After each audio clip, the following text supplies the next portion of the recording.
So yesterday I was driving home from Target and I had the Blue Jays Yankees radio broadcast on, and I'm just going to go ahead and play the clip because I thought Giancarlo Stanton hit this baseball 954 feet.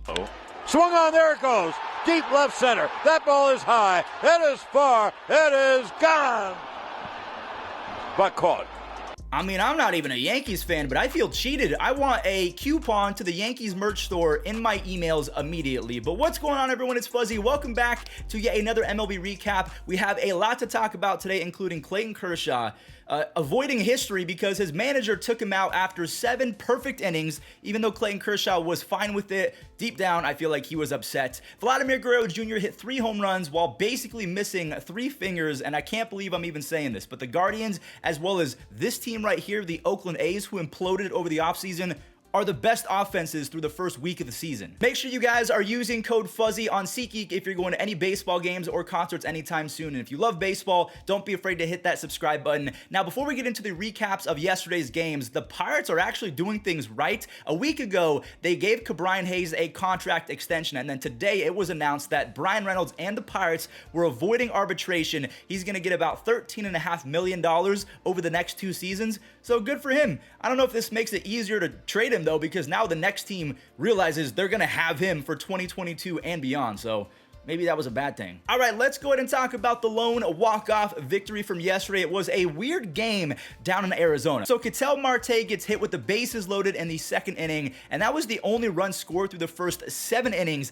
Framber Valdez only went 3, but the reason why I bring up Framber Valdez is because the Houston starters have been nasty. They have a sub-2 ERA to begin the season. They've been gross. Merrill Kelly has been really good as well. Another solid start, 5 1/3 shutout on 6 strikeouts, bringing his 2020 stat line to 0. He has 13 strikeouts and 9.1 shutout innings. Houston ends up tying it up and later taking the lead in extras, where Seth Beer shows off the clutch gene again and ties it right back up. And Ketel Marte with the can of corn to left field. Just kidding. The usual sure-handed Chas McCormick drops it and gives the Diamondbacks a free W. All right, I have to talk about this Blue Jays-Yankees game because Vladimir Guerrero Jr. uses the power of the Guerrero lineage and just barely gets this ball out. I mean, it was helped by the baseball gods and that Hall of Fame bloodline. The baseball gods later showed up again. They had mercy on Vladimir Guerrero Jr.'s hand because he was cleated. I actually have a big-time scar on my left hand because a cleat went through my finger. It was not fun. Luckily, Vladimir Guerrero Jr. was able to stay in the game, and he smoked his 2nd home run. Nobody makes me bleed my own blood. Nobody. He was able to turn on this pitch like a 98-mile-per-hour fastball inside for a 438-foot bomb. And even John Axford, the former all-star relief pitcher, said he's going to retire because you're not supposed to hit that pitch, let alone hit a home run on it, so you might as well just quit while you're ahead. Now, there was a momentum shift after a Rizzo and Judge combination. They both go back-to-back, and Teoscar Hernandez had to leave the game, so you have those back-to-back home runs. Teoscar's leaving. George Springer had his team's back, though. He is a noted Yankee killer going back to his Astro days, and apparently Vladimir Guerrero Jr. is the newest member because he smacks his 3rd home run of the game. He made some history. Sorry, that's my phone, not yours. He became the youngest player ever to go 4 for 4 with 4 extra base hits in a single game, where 3 of those 4 were home runs. Chapman comes in with an RBI, and then Vladdy, of course, poetic justice, snags the final out. And I mean, even during the game, Garrett Cole, the starting pitcher for the Yankees, he doesn't do this often, if ever. He tipped his cap to Vladimir Guerrero Jr. after a double because he said, I can't get the guy out. He's too good. So moving on, we all know that the Blue Jays probably have the best lineup in baseball right now, but these 2 teams through 6 games actually have the most runs scored in all of baseball, the Guardians and the A's. So the Guardians, it's not even close because they have Barry Bonds 2.0. Stephen Kwan takes 4 straight pitches to bring in an RBI on this walk, and then J-Ram kind of has the same thing happen, although this was by a hit-by-pitch fashion. San Diego Padre fans tried to tell me that Owen Miller was a baller, but I did not see it last year. I thought that he was actually pretty stinky, but look at him go. Miller makes it 3-0, and then J-Ram follows up with a 2-run Oppo Taco. I bring up where he hit it because he had 0 Oppo Tacos in the year 2021. He pulled every single home run, so this is scary for pitchers. He is the 2nd player ever in Major League Baseball history to have 12 base hits and 14 RBIs in the first 6 games of a season. Tristan McKenzie was feeling himself, 4 shutout innings with 6 strikeouts. Mercado Sox one in the 5th. Now, speaking of extra base hits, Owen Miller leads MLB in them with 7 after hitting another home run. So everyone is getting it done for Cleveland, including Miles Straw, who went 4 for 4 and is already 4 for 4 on stolen base attempts.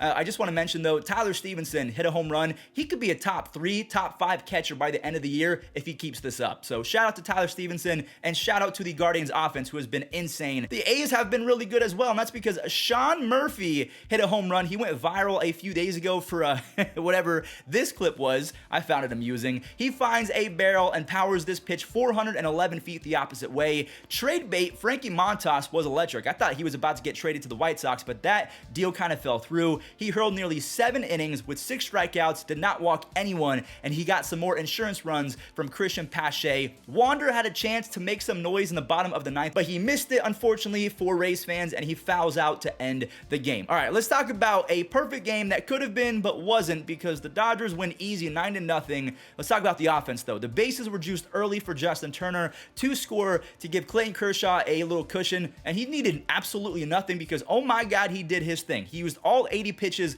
to perfection. He did not allow a single base runner through 7 innings and had 13 strikeouts. No way he gets taken out. Well, okay, well, he did after Cody Bellinger, Gavin Lux, and Austin Barnes all hit home runs in consecutive at-bats. I believe that was 3 in a row. Belly now has 2 stolen bases and a 365 on-base percentage. Gavin Lux has a 400 on-base percentage, so they're seeing the ball well, which is great for Dodgers fans. So here comes Kershaw. Just kidding. Of course, we already hinted at it. Kershaw was taken out. Now, the bullpen did do its job to shut out the Twins the rest of the way, and Max Muncy went yard, but we lost out on history. Clayton Kershaw spoke in a post-game conference, and this is what he had to say, which I guess is fine and dandy, and he said the right things, but in his heart, I feel like he's kind of upset. And so I wanted to do it with Barnesy, it'd be special. But at the end of the day, those are individual things. Those are selfish goals. We're trying to win, and that's really all we're here for. As much as I would have wanted to do it, I've thrown 75 pitches in a sim game, and I hadn't gone 6 innings, let alone 7. And sure, I would have loved to do it, but maybe we'll get another chance. Who knows? Then again, that's just me as a baseball fan speaking for him, and if that's what Clayton Kershaw really meant, I have to take his word for it. He didn't really throw a lot over the offseason, so maybe it was his own fault. He pretty much said that. All right, let's talk about 2 other NL West teams. We have the Giants and the Padres. Jake Cronenworth just gets it past Elliot Ramos. He grabs the early lead for San Diego on an RBI triple, but they're gonna need more because Logan Webb was on the bump.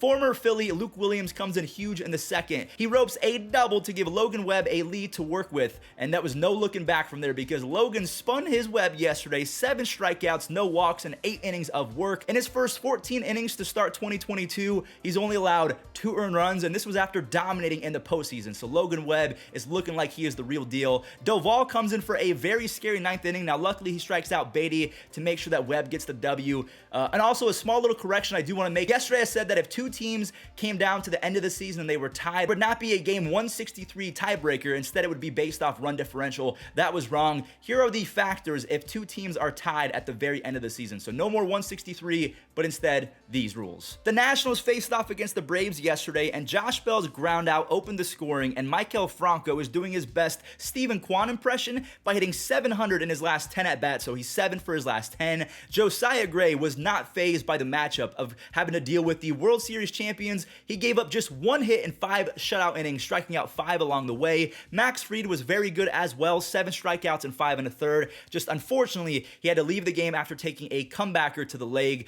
Austin Riley tried to spark the offense with his 2nd tater of the year. The Braves were given a chance in the 9th, but they squander it and are now 3-4 to start 2022. We need Ronald back in that lineup ASAP. We have the Phillies facing off against the Mets. Mad Max was mad wild in the 1st inning, walking 3 to load the bases, but because he's Max Scherzer, of course, he's able to get through it and work his magic to escape that jam. Brandon Nimmo continues to be one of baseball's most underrated players. He now sports a 403 on base percentage and a 140 OPS plus over his his last 150-ish games. That is insane. Pete Alonso kickstarts more scoring on a double in the fourth, and McNeil's hit by pitch makes it 3-0, but it quickly becomes 3-1 on Bryson Stott's RBI single, and Mad Max was flopping like a flounder. He was so angry that he gave up that run. I mean, just a crazy sentence. Bryson Stott with an RBI base hit over Francisco Lindor, and it was hit off Max Scherzer. Just wild. Now, again, because he's Max Scherzer, he only allows that 1 earned run in 5 innings, so he struggled, but was still very efficient in terms of not allowing runs. Pete Alonso and Starling Marte grab a few more RBIs, and Alonso continues his rampage with a 3-run ding-dong in the 6th inning. He owns a career 12.92 at-bats per home run, which is tied with some fella named Barry Bonds. I heard that he was a decent power hitter. The Phillies claw back to make it a game, even adding a Harper home run, but Diaz, he closes it out. The Mets win this game as well as the series, so there you go. The Red Sox faced off against the Tigers. Boston ties it up on a Hernandez home run. He has been struggling to start the year, but it looks like this home run might be a sign of good things to come. They go on to put up 6 on 3 different doubles. Trevor Story singles home his very first Red Sox RBI, and that was right before the bad man goes yard. It did not mean anything in the grand scheme of things because the Tigers did lose, but I'm a fanboy. I had to talk about it. JBJ doubles again, makes it 9-2 on a 3 RBI day. Spencer Torkelson, he crushes a no-doubter for his first career home run, and the Tigers, again, do make it interesting in the 8th, but ultimately they fall to one of the all-time greatest relief pitchers, Hansel Robles. That's a joke, by the way. Moving on over to the White Sox and the Mariners. It was raining down in the south side, and the White Sox wanted some of that as well because they make it rain. Eloy goes 450 feet, and TA7 does what he does best. He puts the ball in play almost as well as anyone in baseball. That double from Tim scores 2 off the reigning Cy Young winner. Robbie Ray is a gamer, though. He wanted to stay in the game and help out the bullpen depth. Jesse Winker got robbed by Adam Engel, so I guess you can say he is their Engel in the outfield. Okay. Anyways, Ray gets lit up in the 7th. Tim and Lou Bob both homered to put the game out of reach, and Liam again struggled in the 9th inning. He allowed multiple base runners, but he gets the job done, and the White Sox are now 4-1 and looking pretty good to begin the year. The Pirates and the Cubs, Wilson Contreras is a man. This dude hits home runs that are not very common for catchers. Just that it was only a solo shot, and he was going to need more because Ben Gamble showed up yesterday. He opens the hips and smokes a 3-run home run. Kevin Newman triples in the 3rd to make it 3-1, and then Cabrian Hayes decides, I'm just not going to get out today. He drove in an RBI en route to going 4 for 4 on the day, and then Will Crow, who was kind of a failed Nationals starting pitcher, he earns his first career save. Now, he's got nasty stuff. He just needs to gain that confidence out of the closing role. And then last but not least, the Brewers and the Orioles. Rowdy wanted to get rowdy. Tellez doubles in Keston Hiura for the game's first run, and then the Brewers grab another on a Mike Brasso single. Not sure what happened, but Means had to get taken out of the game after experiencing forearm tightness. I hope that he's okay because I do like John Means. Corbin Burns was finally Cy Burns yesterday. A horrid first start was kind of worrisome, but he makes up for it with a spectacular 8 strikeout performance, going 7 shutout innings. But he won't get the W though, because for the 2nd consecutive relief appearance, Devin Williams was unable to find the zone, but he could not strike out 3 in a row this time. Baltimore ties it up at 2 apiece in the 8th. Milwaukee still had Josh Hader waiting, so if they could give him the lead, he would be able to shut it, and that's exactly what happens with clutch extra base hits from Wong and Tellez. Then Hader comes in. He is now already at 3 saves in the first, 6 games of the season. So that does it for today's MLB recap. If you enjoyed, don't forget to leave a like and subscribe. Also, remember to use code Fuzzy to save yourself $20 off on SeatGeek, and enjoy the web gems. Center field. Back goes Straw. Racing back. It's over his head and off the wall. Coming in to third base, Farmer. They're going to wave him home. Rosario's throw to the plate is a good one. They got him at the dish. This is lined to right.